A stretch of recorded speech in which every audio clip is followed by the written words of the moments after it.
Hello friends, मैं कुमार गौरव। स्वागत है आपका आपके अपने प्रोग्राम टिकट टू बॉलीवुड में। दोस्तों, इस प्रोग्राम में हम आपको उन स्टार्स की फर्श से अर्श तक की कहानी सुनाते हैं जो अपनी मेहनत और लगन के चलते ऐसे मुकाम पर पहुंच चुके हैं जहां आज वो बन चुके हैं करोड़ों दिलों की धड़कन।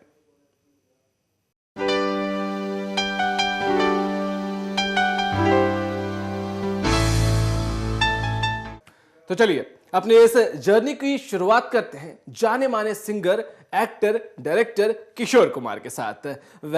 इनकी तारीफ में चाहे कितने भी शब्द कहे जाए वो शायद कम ही होंगे, क्योंकि ये फिल्मी दुनिया का वो सितारा है जिसकी चमक दिन ब दिन बढ़ती गई। उन्होंने अपने अनोखे टैलेंट से दुनिया को अपना मुरीद बना लिया। तो चलिए देखते हैं उनके जिंदगी से जुड़े कुछ पहलुओं को, जिसको जानना आपके लिए बेहद ही दिलचस्प भी होगा और मनोरंजक भी, कि आखिर किस तरह से सुरों के बेताज बादशाह ने अपना म्यूजिकल सफर शुरू किया और फिल्मी जगत में अपना नाम अमर कर लिया। ये कहानी है किशोर कुमार के नाम से फेमस इस नायाब सितारे की, जिसका जन्म 4 अगस्त 1929 को मध्य प्रदेश के खंडवा में एक गांगुली फैमिली में हुआ।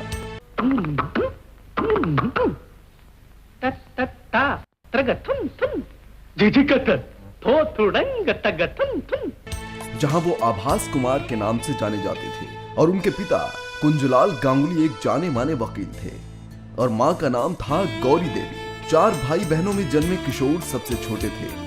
इनसे बड़े 2 भाई अशोक कुमार और अनूप कुमार थे और बहन थी सती देवी। निगाहें मस्ताना, देख समा है सुहाना, तीर दिल पे चला के, हाँ जरा झुक जाना। बचपन में ही किशोर कुमार से जुड़ा एक किस्सा बड़ा ही फेमस था। हुआ यूं कि गलती से नन्हे किशोर की उंगली कट गई और वो जोर जोर से रोने लगे। तभी उनके पिता उन्हें डॉक्टर के पास ले गए, जहां डॉक्टर ने उन्हें दवाई तो लगाई, लेकिन वो चुप होने की बजाय और जोर जोर से रोने लगे और इसी वजह से उनका गला साफ हो गया। वरना बचपन में नन्हे किशोर का गला बेहद ही खराब था, जो कि एक सिंगर बनने के लायक तो बिल्कुल ही नहीं था। ये बात खुद दादा मुनि ने बताई एक इंटरव्यू के दौरान। बीती हुई घटनाओं की स्मृतियां छोड़ जाता है, एक यादों की लंबी बारात छोड़ जाता है, जो जिंदगी भर हमारे दिल में जिंदा रहते हैं। किशोर सबसे छोटा था, हमारे फैमिली में सबसे छोटा भाई था और सबसे प्यारा था। उसका गला बड़ा ही खराब था, बड़ा ही कर्कश था। जब आया था, मैं कॉलेज से आया तो उसे देखा कि उसे बोलता नहीं बराबर है, खांसता रहता था हमेशा। तो मैं कहा, माँ ये इसको गले में क्या? बोले पता नहीं बेटा क्या हुआ, पता नहीं अच्छा होगा कि नहीं, बात बराबर नहीं कर सकता, खांसता रहता था।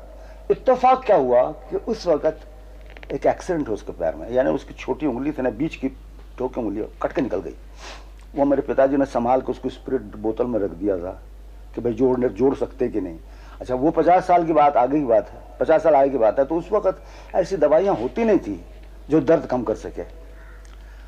तो रोता रहे, करीब 20-22 घंटे रोता रहे और फिर थोड़ी देर के लिए दवा ले तो चुप रहे, फिर रोता रहे। वो महीना भर रोता रहा।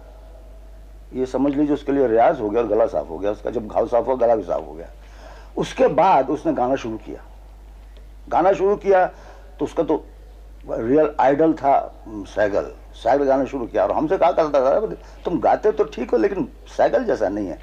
दोस्तों, कहा जाता है कि बचपन में किशोर दा का गला बिल्कुल साफ नहीं था, जिस वजह से परिवार को उम्मीद नहीं थी कि वो आगे चलकर एक सिंगर के रूप में अपने आप को इंडस्ट्री में स्थापित कर पाएंगे, स्टेबल कर पाएंगे। लेकिन उसके उस उंगली वाले हादसे के बाद किस्मत ने एक नई करवट ली और उन्हें बेहतरीन गायक के रूप में दुनिया के सामने पेश कर दिया।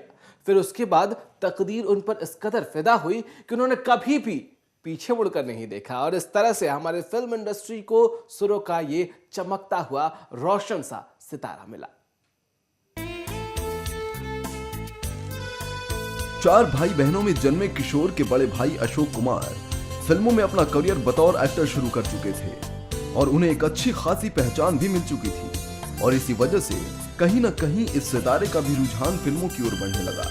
लेकिन सिर्फ और सिर्फ म्यूजिक को लेकर जरूरत है, सख्त जरूरत है, जरूरत है जरूरत है जरूरत है एक श्रीमती की, कलावती की, सेवा करे जो पति की। जरूरत है जरूरत है जरूरत है एक श्रीमती की, कलावती की, सेवा करे जो पति की। जरूरत है जरूरत है जरूरत है। और शुरुआत भी उन्होंने एज अ सिंगर की बॉम्बे टॉकीज से, जहां उनके बड़े भाई अशोक कुमार काम किया करते थे। और इसी वजह से उन्होंने पहली बार 1946 में फिल्म शिकारी में एज अ लीड एक्टर काम किया और तभी से वो लोगों की नजरों में आ गए। एक्टिंग के साथ साथ वो सिंगिंग पर भी अपनी पकड़ ज्यादा मजबूत बनाना चाहते थे और हमेशा से ही एक बेहतरीन सिंगर बनने की उनकी दिली ख्वाहिश थी। इसी वजह से पहली बार म्यूजिक डायरेक्टर हेमचंद्र ने उन्हें गाने का मौका दिया सन 1948 में फिल्म जिद्दी में, जहां उन्होंने एज अ प्लेबैक सिंगर गाना गाया और गाना था मरने की दुआएं क्यों मांगू। जीने की तमन्ना कौन करे, कौन करे, ये दुनिया हो या वो दुनिया, अब ख्वाहिश दुनिया कौन करे, कौन करे, मरने की दुआएं क्यों मांगूं। जिसके बाद उनकी मेलोडियस वॉइस मानो लोगों के कानों में मिश्री की तरह घुल गई। और फिर क्या था, लगातार उन्हें कई असाइनमेंट मिलने शुरू हो गए, लेकिन वो ज्यादातर फिल्मों में एक्टिंग को लेकर हुआ करते थे। और उनके बड़े भाई अशोक भी एज अ एक्टर ही उन्हें देखा करते थे इस चकाचौंध भरी इंडस्ट्री में, जिस वजह से किशोर ने बॉम्बे टॉकीज के बैनर तले बन रही फिल्म आंदोलन में सन 1951 में काम किया, जिसे डायरेक्ट किया था फानी मजूमदार ने। तो जहां ये नायाब सितारा सिनेमा जगत में अपना करियर एज अ सिंगर शुरू करना चाहता था, तो वहीं दूसरी ओर उनकी शानदार एक्टिंग को देखते हुए हर प्रोड्यूसर किशोर कुमार को अपनी फिल्मों में लेने का मन बना रहे थे। और ऐसा खुद उनके भाई अशोक कुमार भी चाहते थे कि वो एक्टिंग में खुद को साबित करे, अपना जलवा बिखेरे। लेकिन किशोर तो बस अपने दिल की ही सुनने वालों में से एक थे। हालांकि उन्होंने कई फिल्मों में काम किया, लेकिन सुरों का बादशाह बनने की ख्वाहिश तो हमेशा से दिल में जिंदा रही। और इसी वजह से किशोर ने हमेशा से ही अपने संगीत को ही सबसे ऊपर रखा। और शायद यही कारण भी है, और शायद यही सबसे बड़ी बात कि उनकी एक खास अलग पहचान बनी और वो कामयाब बने। आके सीधी लगी दिल पे जैसे कटरिया, ओ सवरिया, ओए आके सीधी लगी दिल पे जैसे कटरिया, ओ सवरिया, ओए ओए ओ तेरी तिरछी नजरिया। किशोर कुमार एक वो शख्सियत है जो हमेशा से ही अपने अनोखे टैलेंट के लिए जाने जाते थे, और उन्हें ऑलराउंडर कहना कहीं गलत नहीं होगा। लोगों के जुबान पर अक्सर उन्हीं का नाम आता था।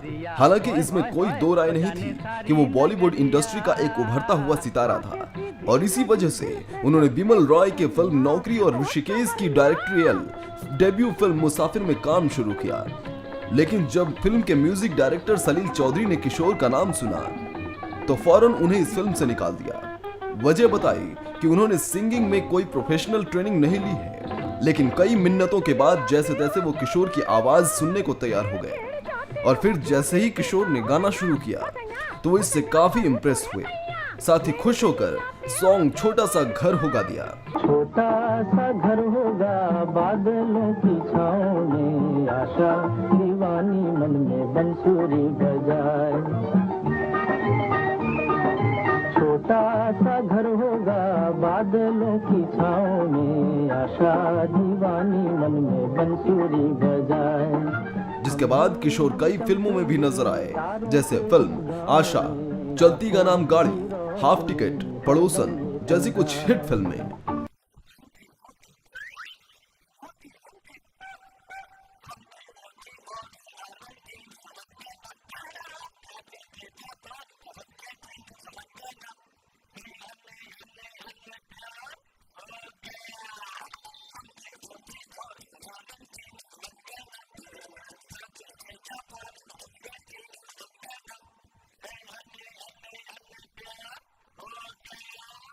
टिकट टू बॉलीवुड में अब वक्त हो चला है एक छोटे से ब्रेक का, लेकिन ब्रेक के बाद भी किशोर दा की सुनहरी यादों का सिलसिला यूं ही चलता रहेगा।